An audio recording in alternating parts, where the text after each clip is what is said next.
the Start Your Own Business podcast.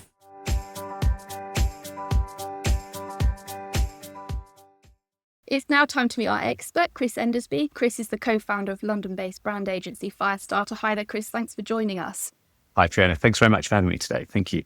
So today we're talking about standing out in the crowd. And for most businesses, it doesn't matter how old or newly established your business is or the size of your business. The fact is you're going to be competing with other businesses in the same sector as you. Well, absolutely. I mean, I think that with increasing digitization, globalization, the marketplace is becoming not only busier than ever, but also less defined than ever. So I think traditionally or historically, businesses might have been able to easily find a geographical basis of a location or some other niche for which they could be quite standalone and own that space. Whereas increasingly now, your customers are, anywhere in the world. You're going to cross sectors, cross industries. So absolutely, I think it's something which is facing all businesses, large and small, and indeed new starters and new entrants and established businesses alike. Yeah, so, you might think, well, I'm the only florist in my local area, but actually you're still going to be competing with supermarkets who sell flowers. You're also going to be competing with garden centres. So you're going to be facing competition from one corner or another, whatever your business is doing. Absolutely.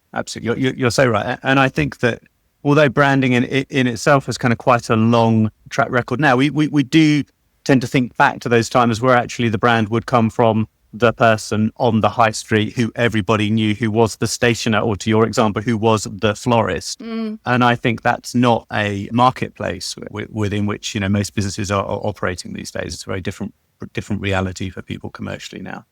So how important is it then for you to stand out?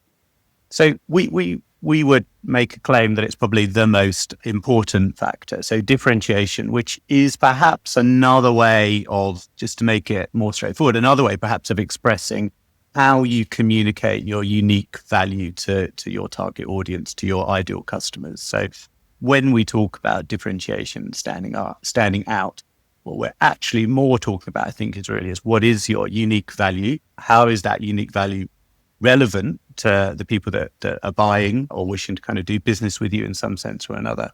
And therefore, it's how you communicate that, which actually is what we're really talking about here, I think, when we talk about the topic of differentiation. So you're saying it's essential that businesses do this. What are the risks if you don't?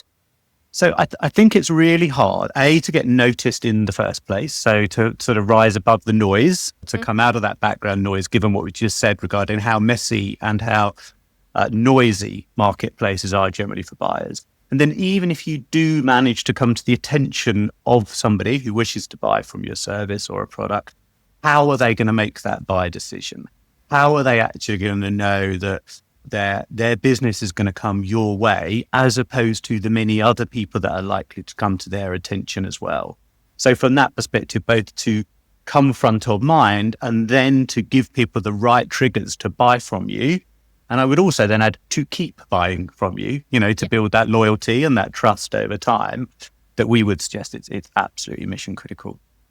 So can you think of some good examples that listeners might recognise of businesses that do it really well? Yeah. So one of our, I suppose, approaches at Firestarter is we tend to fuse psychology and creativity in what we do. So therefore we draw upon what we call archetypes. So it might be known within, I think, storytelling. So brands that do a really good storytell and just connect with you at every level. So as someone who likes his motorbikes, the example I would provide personally would be like a Harley Davidson, for example.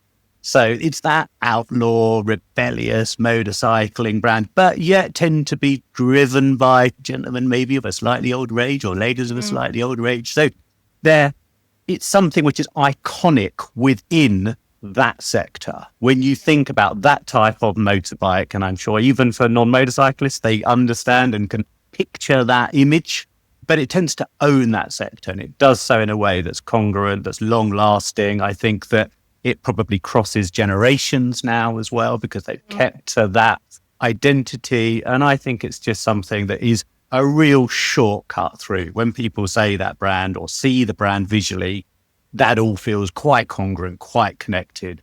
And therefore, I think they've done that amazingly well. what are the key areas that business owners need to look at if they want to stand out in their market? Okay, so I think that I would suggest there's three really key components for differentiation and standing out in your market.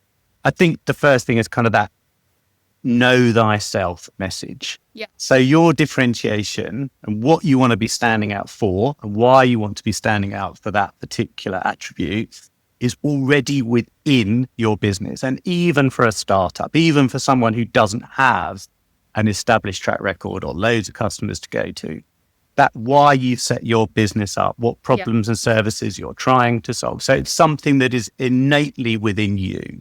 So I think that above all else, differentiation is not going to be found through looking at competitors in the first instance or looking out within the market. Differentiation comes from within. So that's the first key consideration. The second one, though, is that differentiation is kind of like beauty is in the eye of the beholder.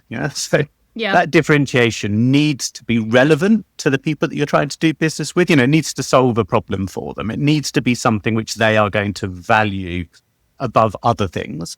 And it also needs to be something that's going to, like I said with that story, it's going to capture them. It's going to grasp hold of them in some way.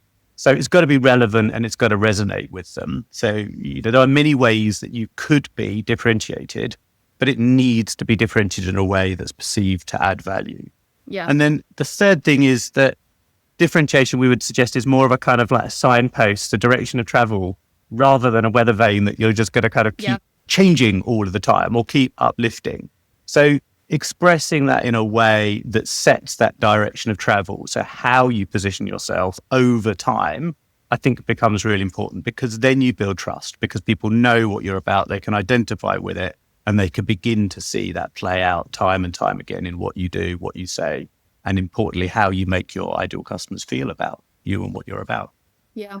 You've mentioned brand values already. How can a small business use brand values to stand out? Okay, so I think I always think about brand values as the kind of glue between where you aspire to be and what you're doing today. Yeah. So I think that approaching it in that very meaningful, basing those brand values around being the best version of yourself. Yeah.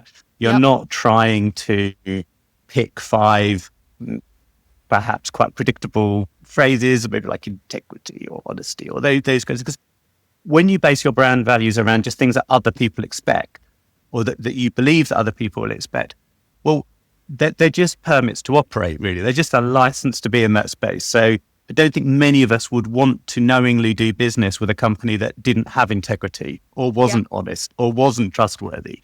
So I think seeing brand values as a way of communicating the best version of yourself based upon what you not only do day to day, but where you strive to be. So they want to push you forwards. They want to energize your team as you have them and you bring them on board, because very few, even small businesses, can do things on their own, entirely on their own. So you want to galvanize that energy in a direction of travel. And I think then when people can tap into that and they can associate and see you being the best version of yourself, then I think that's a way to win and retain hearts and minds of your customers. Yeah. And what about the actual branding of a business, and equally of your products? What is it businesses can do with their branding to stand out?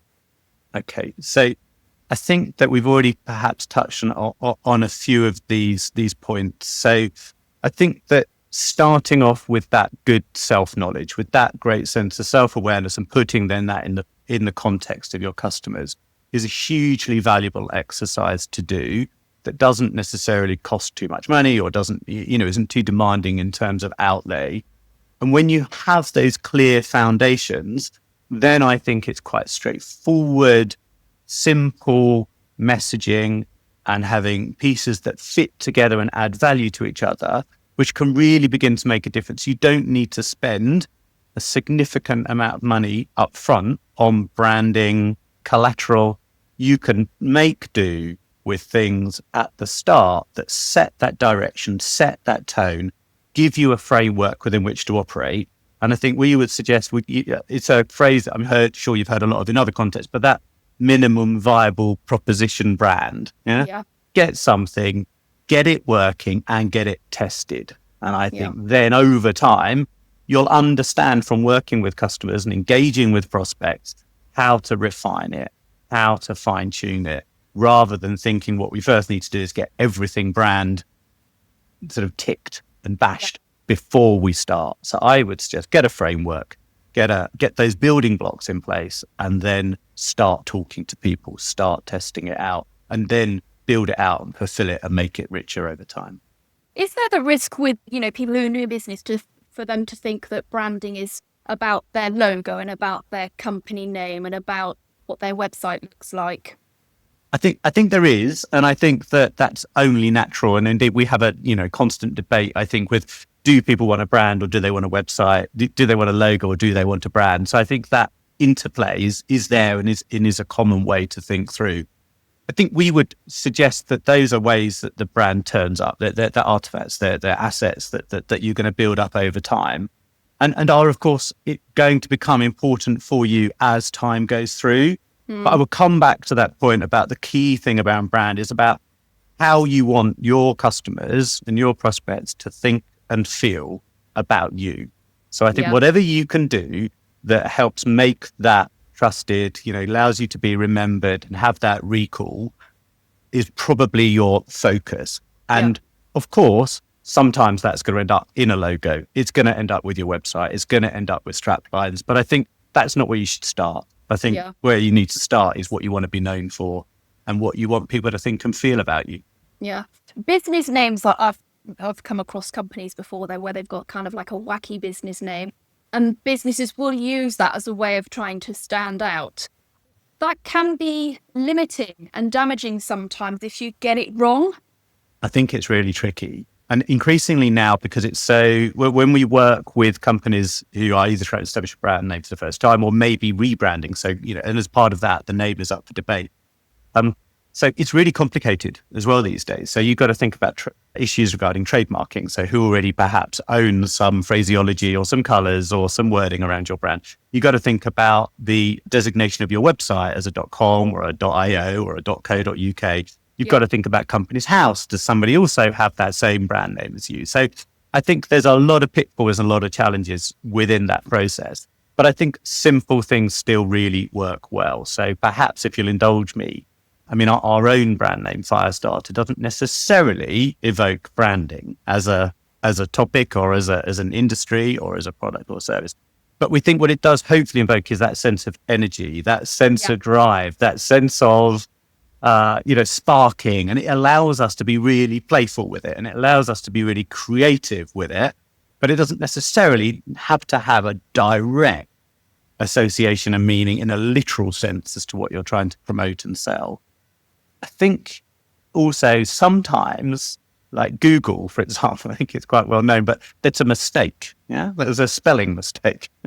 That they ended up being called Google in the way that they are. It was supposed to be a mathematical term. So never underestimate the chance for accidental innovation and accidental creativity, whereby you're going to come across something that actually is just going to land. Maybe it shouldn't, but sometimes you need to kind of take a faith that logic will only get you so far. And by being playful, innovative, creative, you can get far ahead. Yeah. Wait, sorry.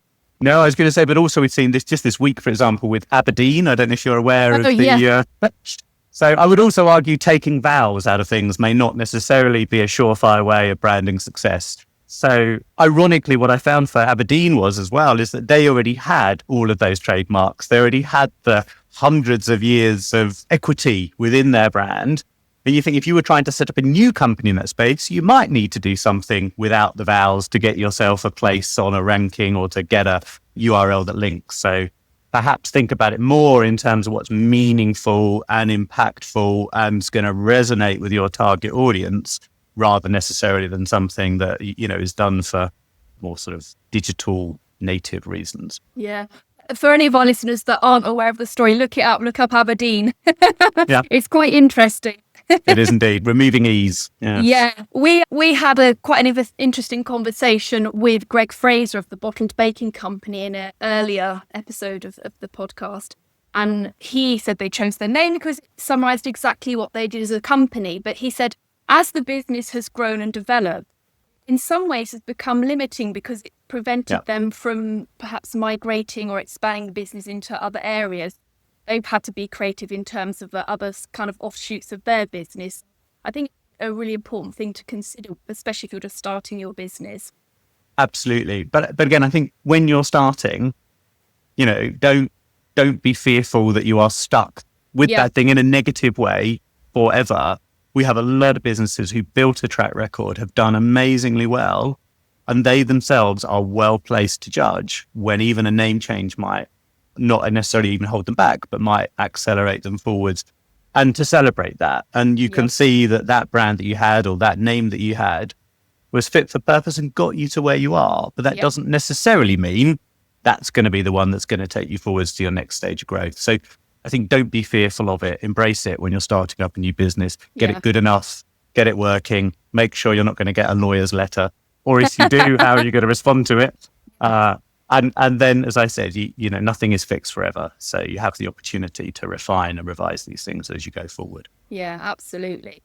Customer service. I wanted to talk to you about that because that's another way that a lot of businesses will try and set themselves apart from other people in their field.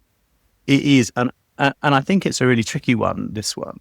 So I think customer service is one of these ones with a significant downside and not a huge upside in itself. So if you think about Google reviews or Trustpilot or these many other services now, it is very easy to lose your brand equity and your reputation based upon customer service. That's so easy to do now.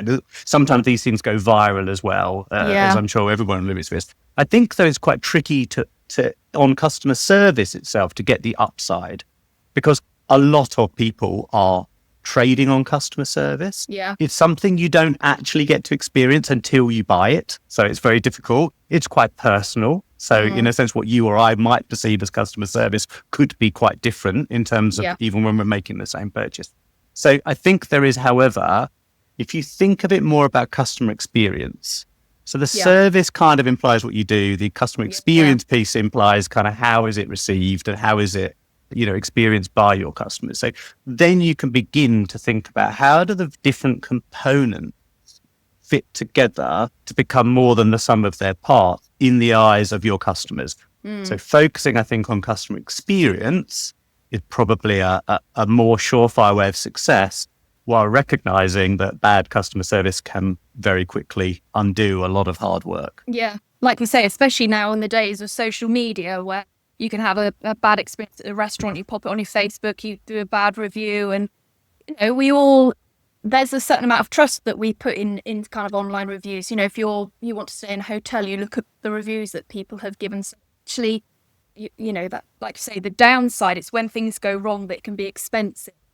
Absolutely. And I also think, unfortunately, these days, there's also mistrust within some of those customer service reviews as well. Has this been bought? Is it real? How do we identify that? So really think about how to give that great customer experience. And that may come from combining, as I say, different things that in themselves may not be significant. But when you put that package together, that's when you can really begin to shift the dial. Yeah. So I think, small businesses will think, well, setting myself apart, that's got to be expensive. But that's not necessarily the case. It can really low cost and in some cases no cost. Absolutely. And I think that gets better said about the fact that realizing that what sets you apart is probably there already. If you're a startup, it's maybe in where you're positioning yourself going forwards, and it's in that aspiration and in that direction of travel, and in that sense of either frustration with how things are done today and building kind of a following regarding that, or in a sense of opportunity regarding how things could be different. So understanding that story and building out that narrative is something that doesn't necessarily cost money. I think the other thing to say is that don't underestimate the value of talking to others who you're wishing to interact with. So go out, talk to prospects, go out, talk to customers who may be, with you already on your journey. Find out what it is from them that they highly value. So that's free customer experience sort of consultancy, really. You will also, if you do that well, you'll get other benefits. You may get testimonials out of that in a sense you can then begin to kind of like provide those social proofs. And you can also demonstrate to them at your early stage that you're in partnership with them, you value their views, that, you want to service them. So it can be these very low cost options actually can provide those kind of foundation stones, those building blocks for whatever you might then choose to spend money on in the future. But yeah. I would also argue that it's probably worth speaking to lapsed customers as well, because they can point out areas where you haven't delivered on what your brand has promised to them as a customer. Absolutely. And lapsed customers, and also I think being prepared to have conversations when things didn't go well with your customers. Yeah. I think that demonstrating you don't have to lose that customer, because particularly if you're a startup, because you're learning and you're growing. And I think that the opportunity to salvage relationships and potentially even strengthen them through honest discussions regarding lapses, to your earlier point within customer service, I think there you can build trust, you can build that longevity. And I think people recognize often that they do want to support growth, they do want to support that. And those honest conversations, I think can be helpful. But yeah, so rekindling old customers, or engaging where perhaps you recognize things haven't worked out as well as you can, I think can be invaluable too. Yeah. What about things like having a commitment to quality and excellence? Is that important? I think absolutely, so long as you can back it up. I think that's the key thing. So I think as to my earlier point, I think if your operations are, let's say, fledgling or messy, or, you're working things through, I think over committing to, that excellence or speed and service or something might put you on a collision course when those problems do arise. So I think that if you have clear competencies and a part of that value chain, and, you're able to deliver that in such a way, then absolutely. But otherwise, I think when it comes to those things, being clear regarding your direction of travel and the reality of what you're having to do, I think customers will form a better and deeper connection with you over promising, and then unfortunately circumstances beyond your control, perhaps, meaning you just can't deliver. Yeah, letting people down. Exactly. Not good. What about things like innovation and launching new products or expanding where your business is going? How important is that to businesses? I think innovation is super, super important. And you'll see as well, there's a lot of funding and there's a lot of recognition with R&D research credits and other pieces that go in.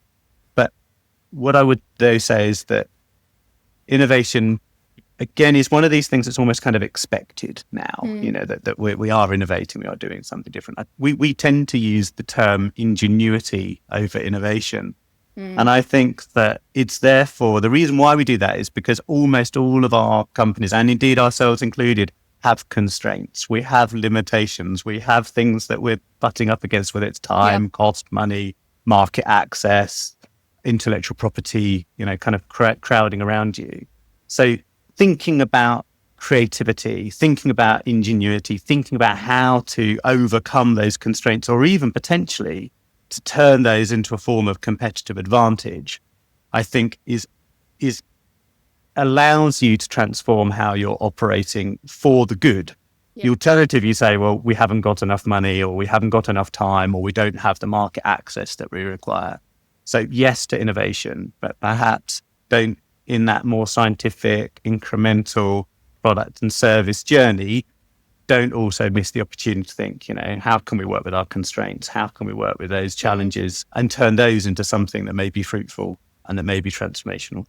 Yeah, because the reality is that most small businesses haven't got loads of resources swishing around that they can turn to focus on innovation. They haven't got the money, they haven't got the staff, they haven't got the time. So yeah. Absolutely. And I think sometimes as well, those constraints strangely can be your savior. So for example, you can spend a lot of money and a lot of time and a lot of either your own funds or those of an investor on developing products, services, features, benefits, more and more coding of a particular solution. Yeah.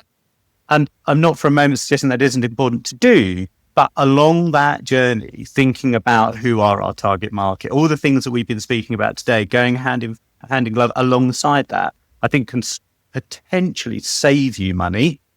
Because if we just think about, we spoke about, talking to prospects or talking to customers at a very early stage, they can provide those light bulb moments that are just going to transform something, put you slightly in a different direction, or maybe even pivoting entirely, as opposed to that could be tens or hundreds of thousands of pounds of product development without having spoken to anybody or trialed something or put a beta version out there.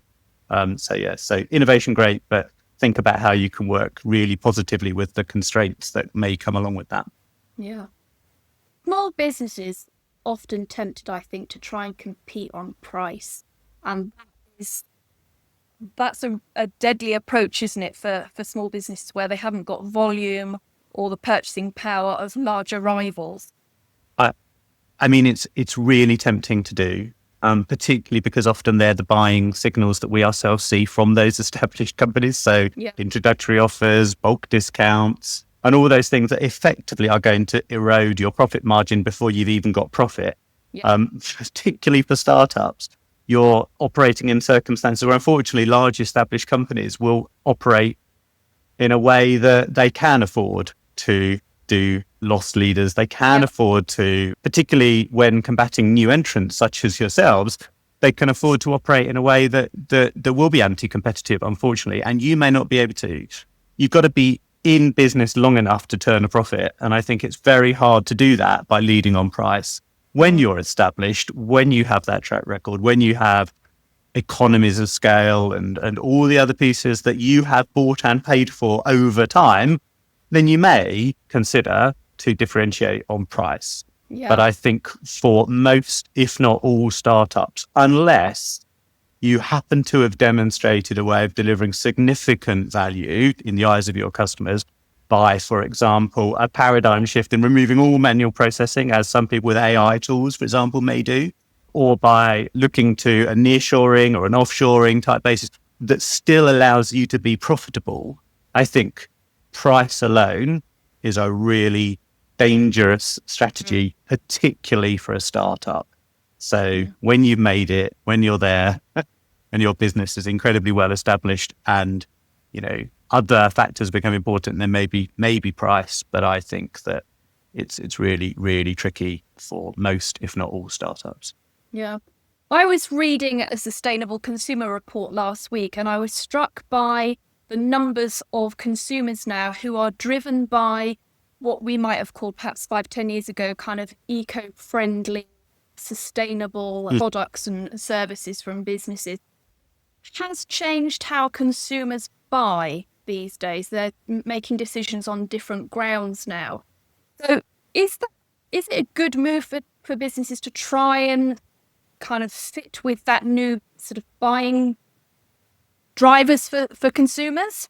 So I think understanding your customers obviously is always a good thing. Yeah. So, knowing what those behaviors are, and as we said, kind of going out and asking, or finding out what is driving people's buying behavior, I think is quite important.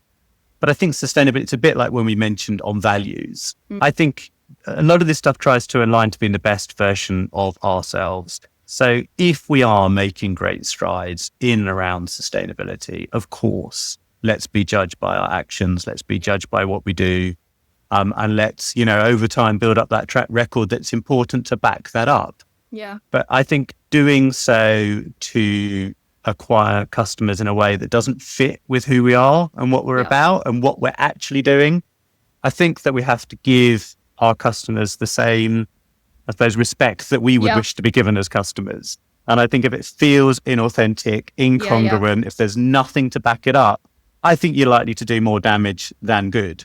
In terms of taking that approach. If, however, it's something that people can see you making strides towards and they can actually see it manifested in what you do and how you operate, then I think absolutely. But as I said, I think your behaviors come before your words when it comes to things like sustainability. Yeah. So it's about being authentic to yourself and that, fully expect that your customers will see through it if it doesn't ring true. Absolutely. And I think there's many a corporate example, at least, where I call it by the phrase I use is sort of strong views loosely held, so they're all very well and we see it now with political changes, within administrations where, large programs, whether it's BP going back away from green energy or whether it's companies abandoning DEI pledges. mean, time will tell what the reputational damage is of those companies who, as I say, make very strong and bold statements on one side, and then a changing climate leads them to swiftly abandon those. So talking about your business then, what do you do to stand out in your market?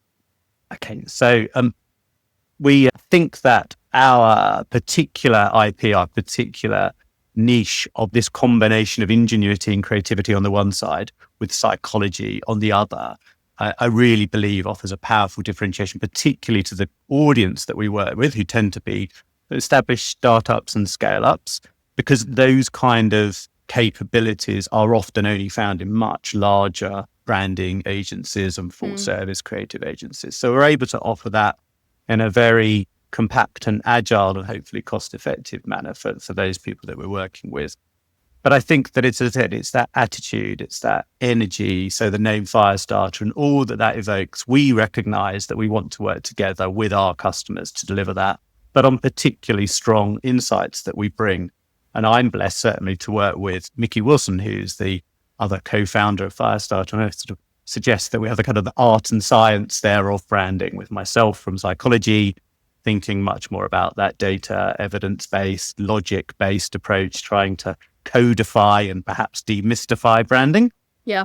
With then my business partner, Mickey, just doing things that even I find to be quite unfathomable creatively and artistically. And I think it's that fusing of things. And I think that would also be sorry to go off tangent, but I think to find a proposition and a business partner and a product service that fuses things that are in themselves uniquely valued, but bring them together, create something that's almost unassailable, I think can be a real winner. Because, you know, rather than two people from the same industry or two people with the same skill set, perhaps think about how you can surround yourself with people who have contrasting skills, contrasting worldviews, bring that together. And I think you can create something hopefully transformational for people. Yeah. We've covered loads of ground there in the last 25 minutes or however long it is that we've been talking. Can you boil down the things that we've covered to 3 top tips that you would give to small businesses for standing out in the crowd? Absolutely. So start with who you are. I think that's the absolute key one. Don't look for competitors and what they're doing as your first point of reference. Start with who you are, start with what you want to be, and recognize in almost all certainty that point of differentiation already exists. So it's not something you're looking for externally to you. It's something you're trying to uncover from what lies within. So have that self-belief, have that self-confidence that you will find it. But accept the fact that it sounds simple, but it's actually, you know, not the easiest thing in the world to do. So don't give yourself a hard time if that takes some time and takes some iterations. The second thing I would say is, although you're looking inwards, please remember that it's how that value is perceived by others, the relevance to them, how it resonates to them. So do take time to put yourself in the shoes of your customers, or as I said, go and talk to prospects or customers, because it needs to resonate, it needs to be relevant. And then the third thing is think about what you can do day in, day out to bring that together in a way that's consistent, coherent, congruent. So that doesn't have to be huge sort of statements and big ticket events. It's much more, what are you doing day in, day out that's going to bring that UVP, bring that unique value proposition to life? And I think if you can get those 3 things right, if you get the consistency, the customer focus, and that internal sense of who we are, what we stand for, that authenticity, then I think you'd be so well placed to get out there and, you know, make value out of what you're about and who you're trying to solve and serve for. That's fantastic. Before I let you go, can you tell listeners where they can find you and where they can find out more about Firestarter, please?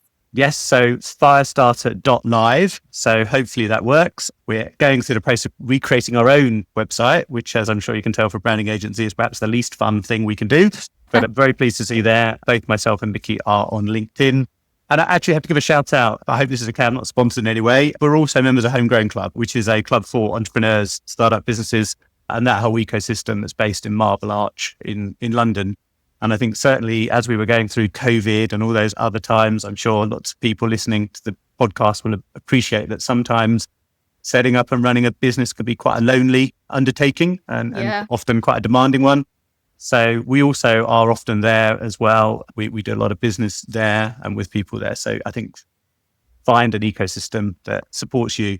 So online, firestarter.live, on LinkedIn, but also say in the real world at places like Homegrown Club in London. That's fantastic. We'll add links to all of those for the summary notes too. But thank you so much for your time today. It's been really interesting to talk to you. It's been great. Thank you. Oh, thank you so much. Thank you.